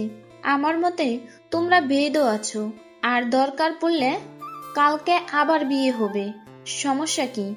যা এখন ঘুমাও, আর যেন কোনো ঝগড়া না শুনি। এই বলে মা চলে গেল। জান্নাত আমার দিকে তাকিয়ে মুচকি এসে বলল, এই যে মিস্টার, কেমন দিলাম? হ্যাঁ, শালার শখ কত আমাকে রেখে একা ঘুমাবে। জান্নাতের সাথে টক্কর দিতে এসো না? জান্নাতের কথা শুনে আমি পুরো আবুল হয়ে গেলাম। নিজের সামনে কি কেউ শালা বলে? জান্নাতের উপর আমার রাগ চেপে গেল, তাই আর তার সাথে কথা না বলে বিছানায় এক কোণায় শুয়ে পড়লাম। মাঝখানে একটা কোলবালিশ দিয়ে রাখলাম, কারণ আমাদের আজ পর্যন্ত বাসর হয়নি, কোর্ট ম্যারেজ করার পরও না। বলা যায় না এই মেয়ে যে ডেঞ্জারাস, কখন যে কি করে বসে, তাই কোলবালিশ দিয়ে রাখলাম। জান্নাত রুমে এসে দেখে বিছানায় কোলবালিশ, রাগে আমার কলার চেপে ধরলো। ওই, আমার সতীনকে এই ঘরে জায়গা দিচ্ছে কে? সতীন মানে? ও সতীন মানে বোঝো না, তাই না? বাচ্চা মানুষ। এই কুলবালিশ এখানে কেন? প্রোটেকশন হিসেবে রাখছি। চুপ শয়তান, আমি এক্ষুনি ফেলে দিচ্ছি এই বালিশ। এই আমার মাথায় এতটুকু আসে না যে আমি থাকতে তুমি কুলবালিশে কেন তুলছো বিছানায়? লিসেন, আজ থেকে যা কিছু মন চাই আমার সাথে করবে। ভুলেও এসব কুলবালিশ টুলবালিশ যেন আমি না দেখি, এই বলে দিলাম। আচ্ছা মনে থাকবে, এখন কলারটা ছাড়াও আর আমাকে ঘুমাতে দাও, খুব ঘুম পাচ্ছে। আজকে আর তোমাকে শান্তিতে ঘুমাতে দেব না। ওহ, কি শুরু করেছে জান্নাত, যাও চুপচাপ হয়ে ঘুমাও। এই কথা বলার সাথে সাথে জান্নাত আমার কলায় ছেড়ে দেয়। অনেকটা অভিমান করে উল্টো দিক হয়ে শুয়ে পড়লো। কিছুক্ষণ পর জান্নাতকে ডাক দিলাম, কিন্তু কোনো জবাব পেলাম না, তাই আমিও ঘুমিয়ে পড়লাম। শেষ রাতের দিকে জান্নাতের শব্দ শুনে উঠে পড়লাম। দেখি যে জান্নাত আবল তাবল বকছে। তাকে ধরতে আমি একটা শখ খেয়ে গেলাম। জান্নাতের শরীরে প্রচন্ড জ্বর, জ্বরে কাঁপতেছে। উপায় না পেয়ে জলপট্টি দিলাম। সকালের দিকে জান্নাতের ঘুম ভাঙে। আমাকে তার মাথার কাছে বসা দেখে অভিমানী চোখ নিয়ে অন্যদিকে সরিয়ে নেয়। এখন কেমন লাগছে? জানি না। কেন? কেন জানো না? আমি মরে গেলে তুমি অনেক খুশি হবে, তাই না? একটুও না শোনা। যাও, আর কথা বলতে হবে না। কাল রাতে যদি আমাকে জড়িয়ে ধরে ঘুমাতে, তাহলে আমার এই অবস্থা হতো বলো? সরি সোনা, আমার ভুল হয়ে গেছে, এবারের মতো ক্ষমা করে দাও। এই দেখো এখন জড়িয়ে ধরছি। এই বলে জান্নাতকে শক্ত করে জড়িয়ে দিলাম। তুমি আমাকে একটুও বোঝো না। কাল রাতে আমার একটুও ঘুম হয়নি, সারা রাত জ্বর ছিল, আমার অনেক কষ্ট হয়েছিল। একটু জড়িয়ে ধরলে কি হতো? কান্না জড়িত কণ্ঠে কথাগুলো বলে জান্নাত, আমি সত্যি খুব অনুতপ্ত শোনা, প্লিজ ক্ষমা করে দাও। এবার থেকে আমার বুকের সাথেই তোমাকে জড়িয়ে নেব। এখন জান্নাতকে আমি জড়িয়ে ধরে আছি, তার শরীরে অনেক জ্বর। জান্নাত আমার উপর অভিমানী করে অন্যদিকে মুখ হয়ে আছে। আমি জান্নাতকে নিজের বুকের সাথে শক্ত করে জড়িয়ে ধরে আছি। এভাবে অনেকক্ষণ থাকার পর মা আমাদের রুমে আসলো। আমি তাড়াহুড়ো করে জান্নাতকে ছেড়ে দিয়েছি। জান্নাতও কিছুটা লজ্জা পেয়ে নিচের দিকে তাকিয়ে আছে। কি রে নোমান, আর কত ঘুমাবি? 10টা তো বাজে। বৌমাকে নিয়ে নাস্তা করতে আয়। মা, আসলে আপনার বৌমার একটু জ্বর আসছে তো। কই দেখি, আমাকে আগে বলিসনি কেন? যা তাড়াতাড়ি ওষুধের ব্যবস্থা কর। যাচ্ছি মা। যাওয়ার আগে নাস্তা করে যাও। আচ্ছা ঠিক আছে মা। এই বলে আমি ফ্রেশ হয়ে নাস্তা করে চলে গেলাম বাজারে। কিছুক্ষণ পর ওষুধ নিয়ে আসলাম জান্নাতের জন্য। জান্নাতকে হালকা কিছু খাইয়ে ওষুধ খাইয়ে দিলাম। আমিও আজ আর অফিসে গেলাম না। দুপুরের দিকে জান্নাতের জ্বর একদম কমে গেছে। সারাদিন তার পাশে শুয়েছিলাম। রুম থেকে বের হয়ে দেখি বাড়ি ভর্তি মেহমান, সব আমার আত্মীয়। মাকে জিজ্ঞেস করলাম, কি ব্যাপার মা, বাড়িতে এত মেহমান কেন? আরে আজ তোদের আবার বিয়ে হবে, এই জন্যই হালকা একটু অনুষ্ঠানের আয়োজন করলাম বাড়িতে। ও আচ্ছা। এখন তোর অনেক কাজ আছে, যা সবকিছু দেখাশোনা কর। আচ্ছা ঠিক আছে। এ বলে বাজারে চলে গেলাম। অনেক কেনাকাটা করলাম। সন্ধ্যার দিকে বাসায় এসে দেখি যে আমার খালাতো বোন আর তার স্বামী এসেছে। খালাতো বোনের সাথে ছোটবেলা থেকে অনেক মজা করি। তাকে দেখলাম জান্নাতের সাথে বসে গল্প করছে। তার নাম জাহানারা, আমি আদর করে রাখি জানু বলে। সে আমাকে ডাকতো বাবু বলে। হাই জানু, কেমন আছো? একথা বলার সাথে সাথে জান্নাত আমার দিকে অবাক দৃষ্টিতে তাকায়। এই তো ভালো, তুমি কেমন আছো বাবু? বাবু তুমি খাইছো? জানো বাবু, তোমাকে কত মিস করি। না জানো, তোমাকে ছাড়া কি আমি কোনোদিন খাইছি? তোমার হাতে আমি খাবো। ও মা, বাবু, তাই বুঝি? আচ্ছা, আমি খাইয়ে দিবনি। জান্নাতের দিকে তাকিয়ে দেখি সাপের মতো শুধু ফুলতেছে, আর চোখ দিয়ে মনে হচ্ছে আগুনের ফুলকি বেরোচ্ছে। চোখ দুটো খুব লাল হয়ে গেছে। পরিস্থিতি অনুকূলে আনতে জাহানারাকে ইশারা দিলাম এখন চলে যেতে। জাহানারা হাসতে হাসতে চলে গেছে। যাওয়ার আগে বলে গেছে, এটা কিন্তু ঠিক না বাবু। জান্নাতের পাশে বসে তাকে ধরে বললাম, কি গো, কেমন আছো? তোমার কাছে এখন কেমন লাগছে? এক ঝটকায় আমার হাত ফেলে দিল। মনে হচ্ছে যেন কারেন্টের শক খেলাম। কুত্তা, তুই যদি আমার সাথে কথা বলিস তাহলে কিন্তু। ওরে বাবা, আমার ওটা দেখি খুব রাগ হয়েছে। আর কি হয়েছে বলবে তো? কি হয়েছে বুঝিস না? ওই জাহানারা কি তোর বউ? কই, কোনোদিনও তো দেখিনি আমার সাথে এভাবে কথা বলতে। আর এসে তো আমার খালাতো মন হয়, আর তার তো বিয়ে হয়ে গেছে। আর আমরা ছোটবেলা থেকে মজা করি। আমি অবুঝ, তাই না? শয়তান, কুত্তা, বান্দর, তোর সাথে কোনো কথা নাই, যা আমার সামনে থেকে। আচ্ছা, চলে যাচ্ছি। এখন যে জাহানারার সাথে দিব্যি গল্প করবো। আরে যা যা, আমাকে আর শোনাতে হবে না। আমি রুম থেকে বেরিয়ে আসলাম একটু বেশি মজা করতে গিয়ে। এখন বউয়ের সাথে কথা বলাটাই বন্ধ হয়ে গেল। রাত 8টার দিকে জান্নাতকে সুন্দরভাবে সাজানো হলো। লাল শাড়িতে তাকে অনেক সুন্দর লাগছে। আমি নতুন পাঞ্জাবি পরে রেডি হয়েছি। কিছুক্ষণ পর কাজে আসলো। আমাদের আবার বিয়ে পড়ানো হলো। সব ঝামেলা শেষ করার পর রাত 11টার দিকে বাসর ঘরে ঢুকলাম। আমার খুব ভয় লাগছে, জান্নাত যদি আমার সাথে উল্টাপাল্টা কিছু করে বসে। বাসর ঘরে ঢুকতেই জান্নাত আমাকে পা ছুঁড়ে সালাম করলো। আমি বললাম, থাকবো, থাক, বেঁচে থাকো। বেটার শখ কত! সালাম করছি দেখে ভুলে যায় না যে আমার রাগ কমছে। আপনি করে বলছো? স্বামীকে সম্মান দিচ্ছি। এই কথা শোনার পর মনটা ভালো হয়ে গেছে, তাই ভাবলাম আর একটু মজা করা যাক। দেখো, আমি কিন্তু তোমাকে স্বামীর দিকে দিতে পারবো না। জান্নাত কিছুটা অবাক হয়ে বললো, কিন্তু কেন দিবে না? আমার খুব ঘুম পাচ্ছে, এখন ঘুমাবো। Good night. এ কথা বলতে দেরি জান্নাত আমার কলার ধরতে দেরি নেই। আল্লাহ, কি করছো? এভাবে কেউ স্বামীর কলার ধরে? চুপ, আমার সাথে ফাজলামো করা হচ্ছে। আমি তো তোমার স্ত্রী, অধিকার আদায় করে নেব, সাথে আসল আর মুনাফাও নেব। আমি যদি না দিই? জোর করে নিব। এই রাতটার জন্য কত অপেক্ষা প্রহর করছি, কত স্বপ্ন ছিল, আজ তো পূরণ হবে। আমি কি কম অপেক্ষা করেছি নাকি? আজকে তোমাকে অনেক ভালোবাসবো, অনেক। এ বলে জান্নাতের দিকে আস্তে আস্তে এগোচ্ছি। ওই, একদম আগাবে না। কেন? ভয় লাগছে বলছি। না তো। তাহলে? আমার খুব লজ্জা লাগছে। ইস, আমার বউটা বুঝি লজ্জা পেয়েছে। স্বামীর কাছে কি ছিল লজ্জা? তবুও লাগছে। একদম চুপ। এ বলে জান্নাতকে আমার নিচে ফেলে দিলাম। তার হাত আমার হাতের সাথে মিলিয়ে নিলাম। আমি অপলক দৃষ্টিতে জান্নাতের দিকে তাকিয়ে আছি। জান্নাত লজ্জা পেয়ে চোখ বন্ধ করে ফেলল। তার কপালে আলতো করে একটি চুমু দিলাম। এরপর আমরা ভালোবাসার এক অসীম সুখে হারিয়ে গেলাম। সকালবেলা ঘুম ভেঙে দেখি জান্নাত গোসল করে এসেছে। তার চুলের পাড়িতে আমার ঘুম ভেঙে গেল। আমার মুখের কাছে মুখ এনে বলল, এই যে মিস্টার, আপনার ঘুম এতক্ষণে ভাঙলো? তোমাকে না আজ খুব সুন্দর লাগছে। আহা, তাই বুঝি গো। আমার বউটা যে অপরূপ সুন্দরী আগে জানতাম না। হয়েছে, আর পাম মারতে হবে না। আরে সত্যি বলছি। হয়েছে, অনেক প্রশংসা করেছেন, এবার উঠে গোসল করে আসেন। জান্নাতকে একটি নিজের বুকের উপর ফেলে জড়িয়ে ধরলাম। আই আই, কি করছো? ছাড়ো, একদম দুষ্টুমি নয়। এমনিতে রাতে তোমার দুষ্টুমের জন্য ঘুমাতে পারিনি। আর একটু থাকি না জানো? তুমি কেন বুঝো না? তোমাকে জড়িয়ে না ধরলে আমার একটু ভালো লাগবে। আরে দরজা খোলা, কেউ দেখে ফেলবে তো। দেখুক আমি আমার বউকে কত সুন্দর করে জড়িয়ে ধরেছি। দেখলে কি সমস্যা? তুমি না খুব দুষ্টু একটা। তোমার একটু দুষ্ট বর।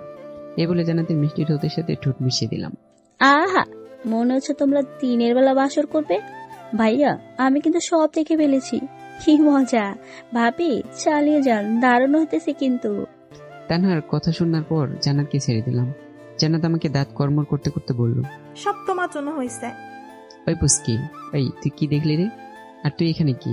বাবা, তোমরা দিনে দুপুরে বাসর করবে আর আমি দেখলেই দোষ, তাই না? এই বলে সে হাসতে হাসতে চলে গেল।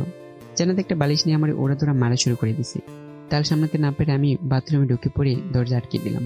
কিছুক্ষণ পর গোসল করে চলে আসলাম নাস্তার টেবিলে। দেখি যে জান্নাত সবাইকে নাস্তা বেড়ে দিচ্ছে। আমার নানু আছে নাস্তার টেবিলে। সবাই আমার দিকে তাকিয়ে মুসকি মুসকি হাসছে। মনে হচ্ছে আমি জোকার। তানহা মুসকি হাসতে পারে না, সে অট্ট হাসিতে মেতে উঠলো। আমার খুব লজ্জা লাগছে সবারই হাসি দেখে। মা, আমি কি ভিন্ন জগতের প্রাণী নাকি? সবাই হাসতেছে কেন আমাকে দেখে?